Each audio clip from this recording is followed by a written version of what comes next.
Okay, so here's a completed shift cowl. I just wanted to show you what you're making flat, because while you're knitting it, you don't really have a sense of what you are creating, what shape you're doing, where the increases are going and all.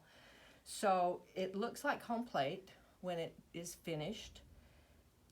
You actually start knitting in the corner here.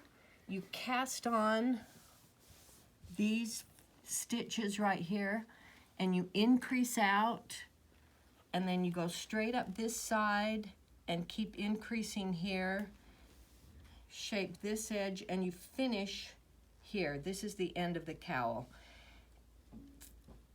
Three sides of the cowl have an I-cord edge, two of which you create while you're knitting. This one and this one you create as you knit the cowl, and then you bind off with an I-cord bind off, so it has a nice finished edge along the sides. And then these two short sides, this side and this side, are where the seam goes, and those are slipped stitches, and again you create that during the knitting process. So when you're all finished, you will block this flat in this shape, and I'll tell you how you're going to block it in a minute. But then we are going to fold it and seam these two edges together.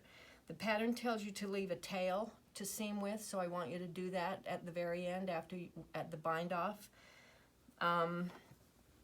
The other thing I want to show you is, well, go back to blocking for a minute.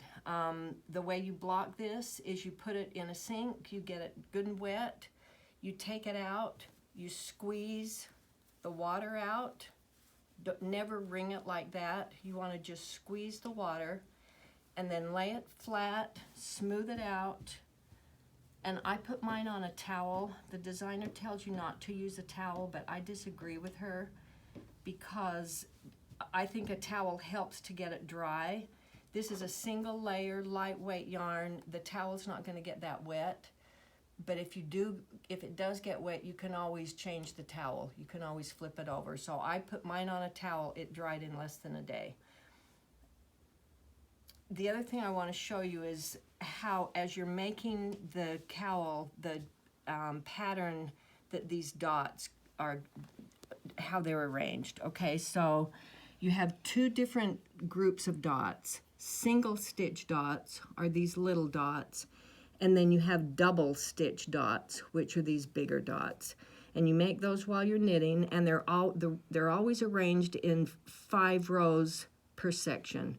So you have 5 rows of double dots, 1, 2, 3, 4, 5, and then you have 5 rows of single dots, 1, 2, 3, 4, 5.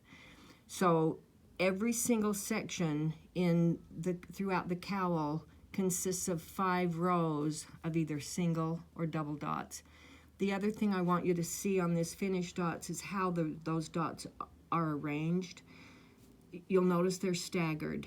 They here, here, here, here, and here. And the single ones are here, here, here, here, and here. They don't line up. They are offset. And you need to pay attention to that while you're making it, because if they do line up, your stitch count is wrong and it won't work out right. So 5 rows of double, 5 rows of single, and staggered, offset, 1, 2, 3, 4, 5. Okay, so that's what it's going to look like after you've completed the knitting and the blocking and it's ready to seam.